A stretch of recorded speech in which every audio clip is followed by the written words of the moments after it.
Hello everyone, my name is Megha Balani and welcome to all of you. और आज हम करने वाले हैं सबसे ज़्यादा इम्पॉर्टेंट टॉपिक जो है संधि।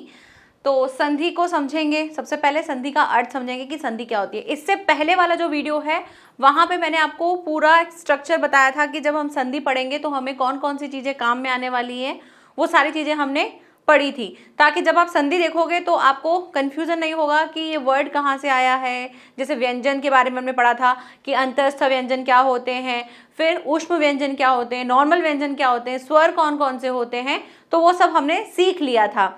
तो आज हम देखेंगे संधि, संधि की परिभाषा देखेंगे, संधि के भेद देखेंगे। संधि कोई नहीं पढ़ेंगे, लेकिन संधि के बारे में हम पूरा ओवरव्यू ले लेंगे कि संधि होता क्या है और किस तरह से काम करता है, और संधि के भेद को समझेंगे।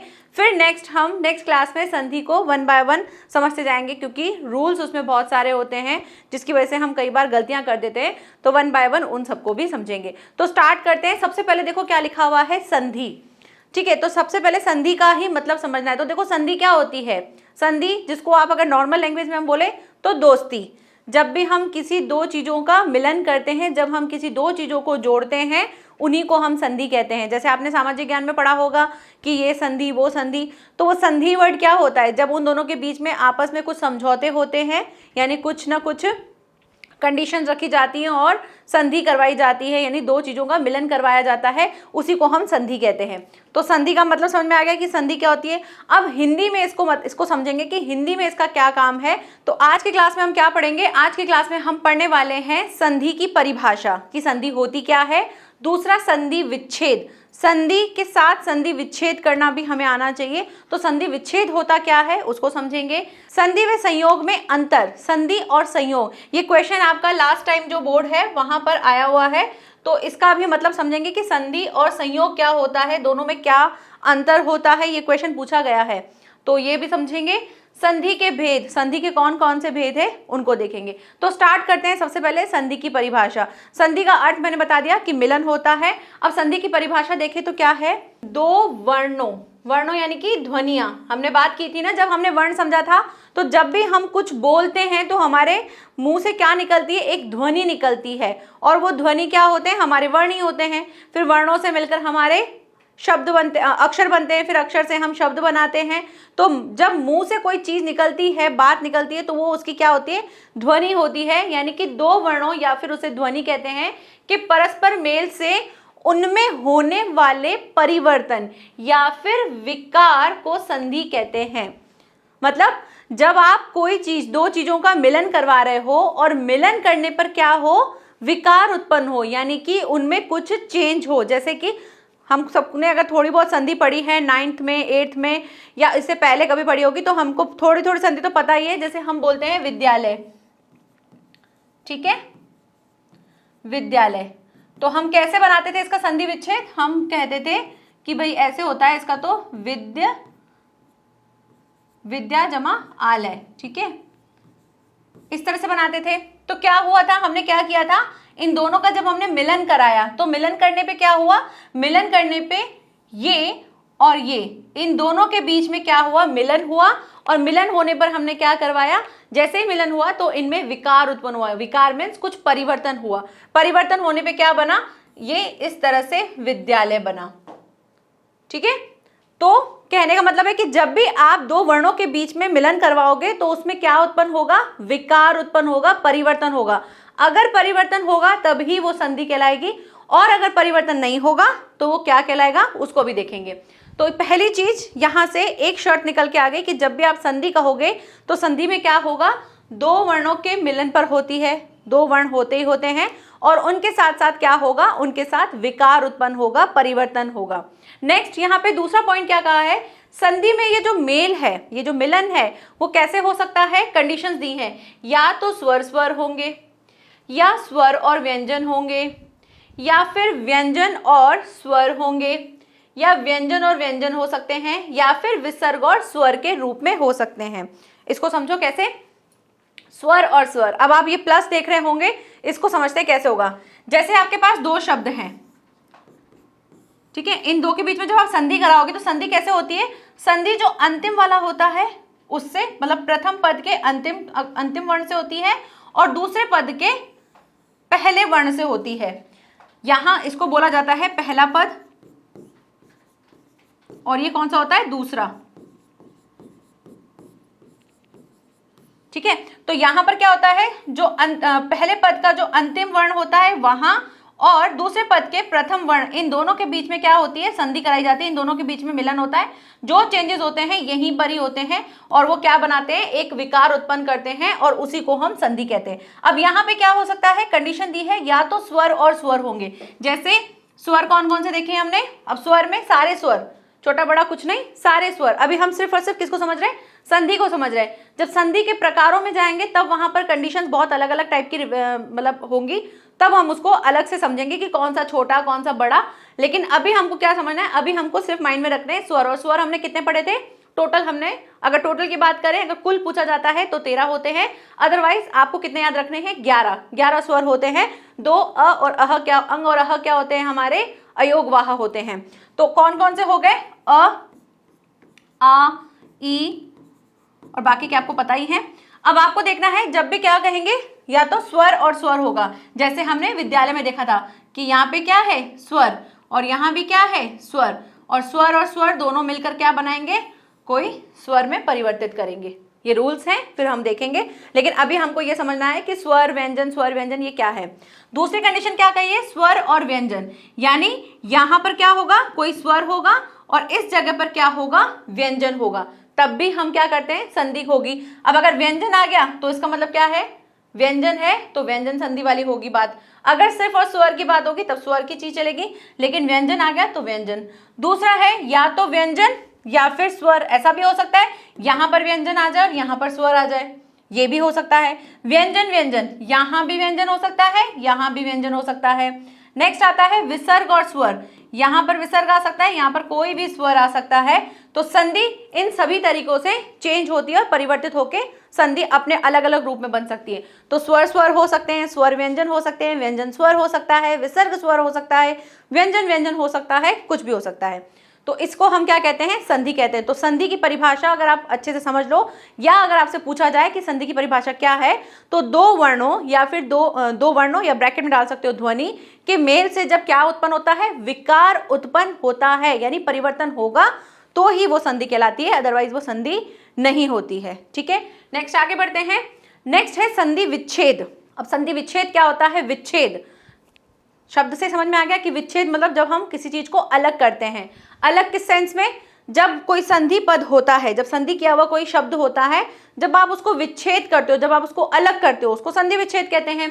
जैसे संधि विच्छेद में विच्छेद का अर्थ होता है अलग करना। अतः संधि विच्छेद का आशय यह है कि संधि के द्वारा मिली जो ध्वनियां हैं अथवा जो वर्ण को जब अलग करके संधि से पहले की स्थिति में लिख दिया जाता है, संधि होगी तो क्या हुआ होगा? शब्द दूसरी तरीके से बन गया होगा, मतलब उसमें चेंज आ गया होगा।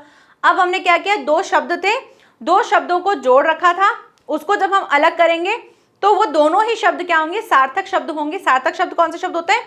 जो अपना पूरा अर्थ स्पष्ट करते हैं, जिनका कुछ मीनिंग होता है, उनको हम सार्थक शब्द कहते हैं। जैसे यहाँ पे दे रखा है सूर्योदय। ठीक है, अब ये सूर्योदय क्या था? एक शब्द था जिसमें कुछ संधि की हुई थी। अब इसको जब हमने विच्छेद कर दिया, अभी मैं विच्छेद करना नहीं सिखा रही हूँ, सिर्फ विच्छेद बता रही हूँ होता क्या है। सूर्योदय को जब हमने अलग अलग किया तो सूर्य जमा उदय बना, और ये सूर्य जमा उदय, इसमें कौन सी संधि लगी हुई है? ये संधि हम जब रूल समझेंगे तब अच्छे से समझेंगे, अभी नहीं समझेंगे। अभी समझेंगे तो कंफ्यूज हो जाओगे, इसलिए अभी नहीं समझेंगे। तो सूर्योदय में क्या किया हमने? सूर्य और उदय। तो यहाँ पे सूर्य का मतलब भी है, उदय का मीनिंग भी है। तो सूर्य उदय दोनों के साथ मिलकर क्या बना? सूर्योदय। ये हो गया हमारा संधि विच्छेद। तो एक शब्द को जब हमने अलग अलग किया तो वो वापस से क्या आ गए? अपनी पहले वाली स्थिति में आ गए। और जब हमने इन दोनों को जोड़ा तो क्या हुआ? क्या ये ऐसे के ऐसे जुड़ गए? ऐसे थोड़े जुड़े ये कि सूर्य लिखा हुआ था और उदय लिखा हुआ था, हमने इसको ऐसे थोड़ी जोड़ दिया सूर्य उदय। हमने इसको ऐसे नहीं जोड़ा, हमने क्या किया? इसके बीच में और इसके बीच में, इन दोनों के बीच में कुछ चेंजेस किए और उनसे क्या बना? एक विकार उत्पन्न हुआ, एक परिवर्तन हुआ, और तब जाके क्या बना? सूर्योदय बना। तो संधि वही होगी जहां पर चेंज होगा। जहां 2 शब्दों को वापस ऐसा का ऐसा लिख देंगे तो वो संधि नहीं कहलाती है। बहुत सारे शब्द ऐसे हैं, जरूरी नहीं है सबकी संधि हो। तो ऐसे कई शब्द होते हैं जिनकी संधि नहीं होती, क्योंकि हम उनमें क्या करते हैं? हम उनमें कुछ विकार उत्पन्न नहीं करते हैं। ठीक है। नेक्स्ट आता है चरणामृत। अब इसमें भी क्या किया, चरण जमा अमृत, तो यहाँ पे क्या बना, यहाँ पे फिर से विकार उत्पन्न हो गया, फिर से चेंज आ गया, तो ये क्या है, ये संधि है। तो चरणामृत का हमने जब संधि विच्छेद किया तो क्या बना, चरण जमा अमृत। ठीक है, तो संधि विच्छेद क्लियर हो गया। अब आगे बढ़ते हैं, नेक्स्ट पॉइंट जो हमारा क्या था, संधि और संयोग में अंतर। जिस चीज को मैं कह रही थी कि अगर मान लो किसी शब्द में संधि नहीं होती है तो फिर वो शब्द क्या कहलाता है, वो शब्द कहलाते हैं हमारे संयोग। यानी अगर आपने दो शब्दों को जोड़ा और जोड़ के सेम एज इट इज आ गया, उसमें कुछ विकार उत्पन्न नहीं हुआ, तब वो क्या कहलाता है, संयोग कहलाता है। और यही संधि और संयोग में अंतर होता है, जो बहुत इंपॉर्टेंट है, अभी प्रीवियस में पूछा गया था। संधि और संयोग में अंतर क्या है, संधि में मिलने वाले शब्द की ध्वनियों में क्या होता है, परिवर्तन होता है। तो संधि, जब भी हम किसी शब्द में संधि करेंगे और उसमें परिवर्तन होता है तब तो वो संधि कहलाती है, जबकि संयोग में केवल क्या होता है, एक दूसरे के समीप आ जाते हैं और उनकी ध्वनियों में कोई परिवर्तन नहीं आता है। ध्वनि, ये शब्द ध्यान रखना, ध्वनि, हम जैसे बोल रहे हैं सूर्य जमा उदय, ठीक है, हमने ऐसे बोला सूर्य जमा उदय। जब हमने इसका संधि किया तो हमने क्या बनाया, हमने इसको इस तरह से बना दिया सूर्योदय। तो देखो आपकी ध्वनि में चेंज आया, सूर्य जमा उदय बोल रहे हैं, फिर बोल रहे हैं सूर्योदय, तो हमारे साउंड में, हमारी ध्वनि में परिवर्तन आया। तो वही हमें देखना है कि जब भी हम किसी संधि की बात करेंगे तो उनकी ध्वनियों में परिवर्तन आएगा। यानी दो शब्दों को जब जोड़ा तो परिवर्तन आया, और जब दोनों शब्दों को अलग अलग किया तो भी परिवर्तन आया, तो वो संधि कहलाता है। लेकिन जब आप दो शब्दों को जोड़ रहे हो और उसमें कोई चेंज नहीं आ रहा, मतलब जैसा आप उनको अलग अलग बोल रहे थे, जब आपने उनको साथ में बोला तब भी वैसे ही साउंड आ रहा है, वो कहलाता है हमारा संयोग। जैसे कारा आवास, ठीक है, कारावास, तो यहां पर क्या बनी, संधि हुई। क्यों, क्योंकि हम साउंड की अगर बात करें तो साउंड बोल रहे हैं, तो कैसा बोल रहे हैं, यहां बोल रहे हैं कारा आवास और यहां बोल रहे हैं कारावास, अंतर आ गया ना, आवास, जहां आवास आ रहा था वहां वास वाला साउंड आ रहा है, तो ये बन गया हमारा संधि। और संयोग क्या होता है, संयोग जब आप दो शब्द हैं उनको जब दूर दूर कर रहे हो, अलग लिख रहे हो, तब भी वही साउंड आ रहा है, जब साथ में लिख रहे हो तब भी वही साउंड आ रहा है, तो वो कहलाता है हमारा संयोग। जैसे आप क्या बोलोगे, पाठशाला, ठीक है, पाठशाला, और जब दोनों को साथ में जोड़ा पाठशाला, पाठशाला, अलग बोल रहे हैं तो भी क्या बोल रहे हैं, पाठशाला, और जब दोनों को जोड़ दिया तो पाठशाला। एक तो चीज आप बोल के देखो, और दूसरा चीज आप क्या देखोगे, अगर आप इनको देखोगे तो उसमें कोई विकार नहीं हो रहा है। क्या नहीं हो रहा है, हमने इन दोनों को जोड़ा तो क्या कुछ चेंज आया, पाठ का पाठ था, शाला का शाला था, बस हमने क्या किया, दोनों शब्दों को लाके समीप में लिख दिया। ऐसे ही और भी बहुत सारे उदाहरण हैं, जैसे देश प्रेम, ठीक है, यहां लिखा हमने देश, यहां लिख दिया हमने प्रेम, और जब जोड़ के बोल रहे हैं तो क्या बना, देश प्रेम। तो जब जोड़ा तब भी सेम साउंड आ रहा था, जब अलग किया तब भी सेम साउंड आ रहा था, जब दोनों को जोड़ा तो कोई विकार उत्पन्न नहीं हो रहा था, सेम एज इट इज, जैसा दिख रहा था वैसा का वैसा ही शब्द लग रहा था। अब आपको क्या करना है, दोनों को, जितने भी बच्चे हैं उन सबको क्या करना है, जो भी आपको लगता है संधि और संयोग, एक उदाहरण संधि का डालना है कमेंट सेक्शन में, एक उदाहरण आपको किसका डालना पड़ेगा, संयोग का, ताकि आप भी क्लियर हो और आपके सामने, आपके माइंड में इतने बहुत सारे उदाहरण आ जाए कि हाँ कौन सा ऐसा शब्द है जिसको मैं जोड़ रहा हूँ, जिसको जैसे ही जोड़ते हैं अगर साउंड में चेंज आ रहा है तो वो संधि हुई, और साउंड में चेंज नहीं आ रहा, मैं एज इट इज ऐसे ही बोल पा रहा हूँ, तो वो क्या हो जाएगा, मेरा संयोग हो जाएगा। ऐसे बहुत सारे शब्द हैं, जैसे विद्यालय डालोगे तो वो संधि हो जाएगा। ऐसे ही आप और क्या डाल सकते हो, जैसे आप अनुग्रह डालोगे तो अनुग्रह, दो शब्द डाल रहे हो तो वो क्या बन रहे हैं, सेम ही लग रहे हैं। तो ऐसे बहुत सारे शब्द हैं, तो जितने भी शब्द आपको लग सकते हैं कि हाँ इनको हम डाल के हम बोल सकते हैं, तो एक एक उदाहरण दोनों का डालना है, एक आपको संधि का लिखना है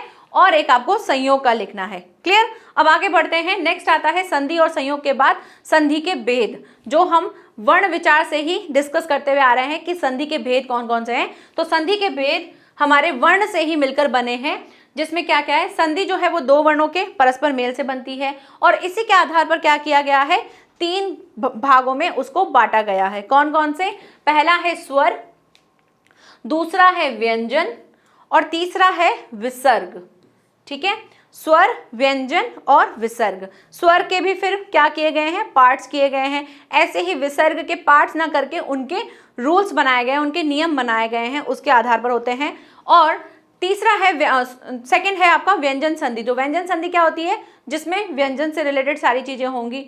आपके एग्जाम में जो सबसे ज्यादा काम आता है, जो सबसे ज्यादा इंपॉर्टेंट, अगर मैं ओवरऑल की भी अगर बात करूं एग्जाम के साथ साथ वैसे भी अगर हम बात करें, तो सबसे ज्यादा वेटेज जो है वो किसका है, स्वर संधि का है, क्योंकि इसमें 70% तक यहां से आने के चांसेस होते हैं। बाकी के व्यंजन संधि और विसर्ग संधि को अगर मैं बोलूं तो 30% तक आपका यहां से रिलेटेड पूछा जाता है। मतलब ये जो है ये बहुत कम चीज पूछी जाती है, सबसे ज्यादा जो है वो स्वर संधि पूछी जाती है। और जिसमें भी अगर बोर्ड वाइज देखा जाए तो जैसे यूपी बोर्ड में जो है सिर्फ और सिर्फ एक ही संधि, यण संधि पूछी जाती है, लेकिन वो शायद मे बी जो आपका डिडक्शन हुआ था सिलेबस उसके अकॉर्डिंग होंगे। अदरवाइज आपको सारी ही संधि समझ के रखनी है, ताकि संधि से रिलेटेड आपको कोई भी डाउट ना रहे, संधि मतलब पूरा क्लियर हो। ठीक है, तो स्वर संधि जो है वो सबसे ज्यादा इंपॉर्टेंट होती है, और क्योंकि इसके जो भेद भी हैं वो भी बहुत सारे हैं और उसमें सारी चीजें कवर होती हैं, तो उसको हम देखेंगे। और व्यंजन संधि और उसके बाद विसर्ग संधि। तो हम आज सिर्फ क्या समझेंगे, आज हम इन संधियों का सिर्फ और सिर्फ प्रकार समझेंगे, इसके टाइप समझेंगे, फिर नेक्स्ट हम इसको डिटेल में और अच्छे से समझेंगे। ठीक है, स्टार्ट करते हैं। सबसे पहले स्वर संधि। स्वर संधि, अब देखो स्वर संधि की बात करें तो क्या है, दो स्वरों के मेल से, यानी जब हम स्वर संधि की बात करेंगे तो उसमें कोई व्यंजन नहीं आएगा, सिर्फ और सिर्फ स्वर आएंगे। और स्वर कौन कौन से हैं जो हमने बात किए थे, किसके बारे में, कौन कौन से हैं वो है हमारे अ, आ, ई, बड़ी ई, उ, री, उसके बाद ओ, आओ, एक हमारे ए और ए भी होते हैं, मिस हो गए हमसे। ठीक है, ए और ए, ओ और औ। ठीक है, ये सभी जो हैं, जितने भी स्वर हैं, ये स्वर ही हमारे यूज होंगे स्वर संधि में। कैसे होंगे, जब भी हम दो पदों के बीच में संधि करवाएंगे तो दोनों पदों में क्या होगा, दोनों पदों में यहां पर संधि होगी, तो यहां भी स्वर होगा और यहां भी स्वर होगा, और इन दोनों के बीच में परिवर्तन होगा, तो बनने वाला जो चेंज है वो भी क्या होगा, हमारा एक स्वर होगा। तो स्वर संधि में सिर्फ और सिर्फ स्वर संधि की बात होगी। तो जब स्वरों के मेल करवाए जाएंगे तो उनमें कुछ परिवर्तन होंगे, उनको हम संधि कहते हैं। स्वरों का पारस्परिक मेल मुख्य रूप से कितने प्रकार का होता है, 5 प्रकार का होता है, यानी कि 5 टाइप्स होते हैं, और इसी के आधार पर 5 इसके भेद होते हैं। कौन कौन से, दीर्घ संधि, गुण संधि, वृद्धि संधि, यण संधि और अयादि संधि। यण संधि बहुत इंपॉर्टेंट होती है, अयादि संधि बहुत कम चांसेस में पूछी जाती है, लेकिन संधि है तो हम सारी संधियां ही पढ़ेंगे। दीर्घ संधि, गुण संधि, वृद्धि संधि सबसे ज्यादा कंफ्यूजिंग होती है, और बहुत बार कंफ्यूजन होता ही होता है, ये तय है, लेकिन हम उसको इतना अच्छे से और इतना तरीके से समझेंगे कि कहीं भी मिस्टेक ही नहीं होगी। मतलब आप संधि जब करोगे तो आपको खुद को करने में भी मजा आएगा, और जब हम संधि करेंगे तो साथ में अपने साथ नोटबुक लेके बैठना, क्योंकि जैसे ही मैं एक संधि करवाऊंगी उसी से रिलेटेड आपको 2-3 एग्जाम्पल्स दूंगी, आप उनको वहीं पर ही अपनी वीडियो को पॉज करके अपने उन्हीं जो भी एग्जाम्पल्स जो मैं दूंगी उसी को फटाफट से करके देखना कि हाँ हमसे वो उसी तरीके से हो पा रही है नहीं। और संधि जब कर लोगे तो सबसे अच्छी चीज क्या होती है, संधि क्यों पढ़ाई जाती है, तो जब आप संधि पढ़ लोगे ना तो आप शब्दों को सही तरीके से लिखना सीख जाओगे, यानी कि शब्द शुद्धि, जो आप गलतियां करते हो ना वो गलतियां नहीं होंगी। तो संधि से आप शब्द शुद्धि करना सीख जाओगे, शब्दों को सही तरीके से लिखना सीख जाओगे। आपको पता होगा कि ये शब्द जो है वो गलत लिखा हुआ है, क्योंकि इसमें रूल्स अप्लाई होते हैं। जैसे मैथ्स में रूल्स होते हैं ना, वैसे ही आप इनको भी रूल्स की तरह फॉलो करोगे और आप गलतियां खुद से पकड़ोगे।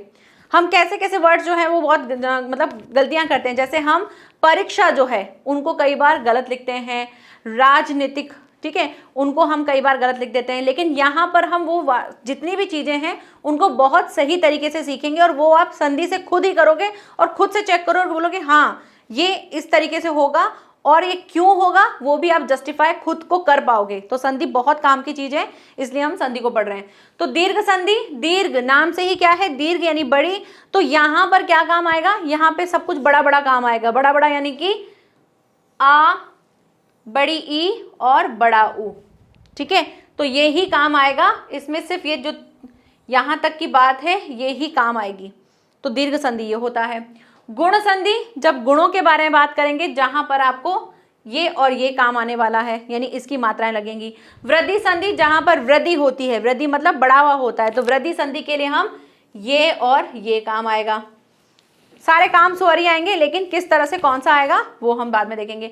यण संधि, यण संधि जो थोड़ा सा अलग होता है उसको समझेंगे, और ऐसे ही अयादि संधि जो सबसे हटकर होती है उसको सीखेंगे। तो संधि, ये जो स्वर संधि है इनके प्रकारों को सीखेंगे, और हर बार क्या होगा, आपको ऐसे 2 पद मिलेंगे और 2 पदों के बीच में आपको संधि करनी है। तो हमेशा जो अंतिम पद है और इसका जो प्रथम पद है इनके बीच होगा, बाकी के जो ये हैं आगे के और पीछे के ये एज इट इज रहते हैं, बीच वालों के बीच में ही संधि होगी, और उस संधि को चेंज करके जो शब्द आएगा उसे हम इन 2 शब्दों के साथ जोड़ देंगे। जैसे उदाहरण के तौर पे मैं एक शब्द की संधि करके दिखाती हूँ।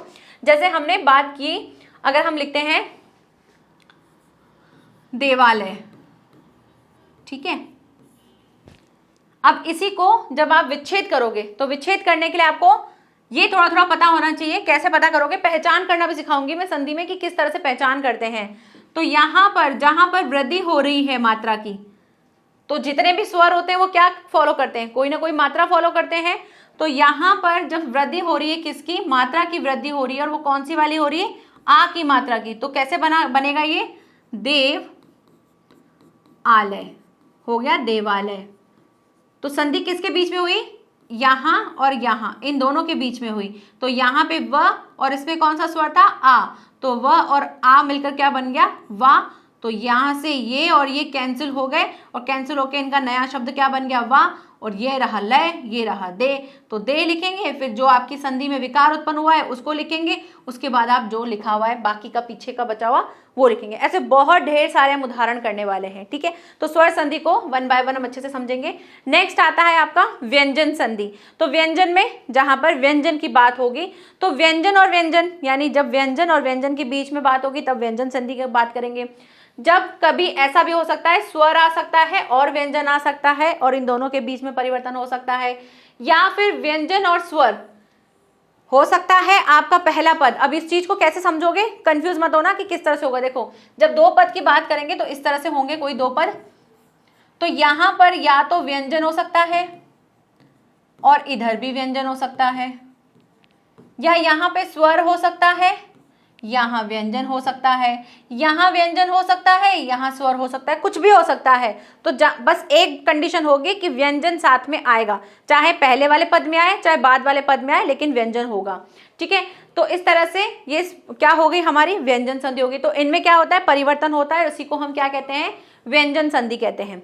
व्यंजन संधि के लिए सबसे इंपॉर्टेंट ये चार्ट जो है आपको अच्छे से याद कर लेना है, क्योंकि व्यंजन संधि में परिभाषाओं में बार बार बार बार यही शब्द आते रहेंगे, क वर्ग, च वर्ग, ट वर्ग। तो जिसको अगर वर्णमाला में ये चीजें याद नहीं है तो याद कर लेना, बहुत काम आने वाले हैं। तो क वर्ग, क्योंकि जैसे ही मैं बोलूंगी क वर्ग, आपको याद रहना चाहिए कि क वर्ग में कौन कौन से वर्ण होते हैं। तो जैसे ही क वर्ग बोला जाएगा तो क वर्ग में आपको पता होना चाहिए। तो क वर्ग का जैसे मैंने कहा पहला वर्ण क्या है, क।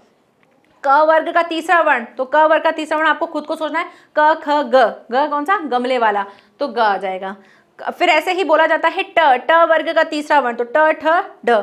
तो इस तरह से आपको याद रहना चाहिए कि हम जो वर्ण बोलने वाले हैं वो हमको पता हो, क्योंकि जैसे ही रूल्स फॉलो होंगे आपको उसके अकॉर्डिंग अपना दिमाग चलाना शुरू कर देना पड़ेगा कि हाँ उसमें कौन सा वर्ण था, ये क्या था।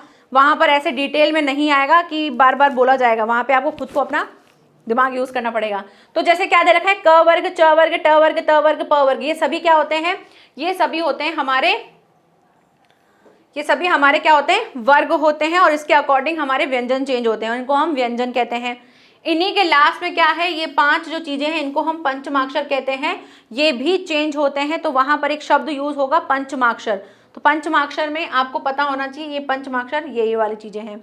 नेक्स्ट आता है अंतःस्थ व्यंजन। अंतःस्थ व्यंजन कौन से होते हैं, अंतःस्थ व्यंजन जो हमारे अंदर ही अंदर क्या होते हैं, हमारे किन्हीं चीज़ों से टच होते हैं, जैसे जीभ से टच हो गए, दांत से टच हो गए, हमारे साउंड को निकालते हैं, वो कौन कौन से, य र ल व। और इसी तरह से ऊष्म व्यंजन, जो ऊष्मा यानी जिसमें घर्षण उत्पन्न होता है वैसे वाले व्यंजन होंगे, उनको कहते हैं हम कौन से, ऊष्म व्यंजन, श, श, स, ह। तो इस तरह से व्यंजन संधि में आपको ये चार्ट अच्छे से याद होना चाहिए। वैसे तो याद ही होगा, इतनी बार याद किया है, लेकिन कई बार हम भूल जाते हैं। तो व्यंजन संधि में सारा चीज जो है इसका यूज होगा। अब बात आती है विसर्ग संधि की। तो विसर्ग संधि में सिर्फ और सिर्फ रूल्स होते हैं, कुछ छोटे मोटे रूल्स हैं, उनको समझेंगे। तो वो मैंने अभी नहीं लिए हैं क्योंकि ज़्यादा पढ़ेंगे तो डिस्टर्ब हो जाएंगे। आज हमने संधि का ओवरव्यू समझा। नेक्स्ट क्लास में हम स्वर संधि को बहुत डिटेल से और जितने भी उसके पांचों भेद हैं उनको समझेंगे। फिर उसके बाद हम देखेंगे व्यंजन और विसर्ग संधि में कौन कौन से रूल्स अप्लाई होते हैं। तो मिलते हैं नेक्स्ट लेक्चर में, तब तक के लिए bye bye, take care and thank you so much.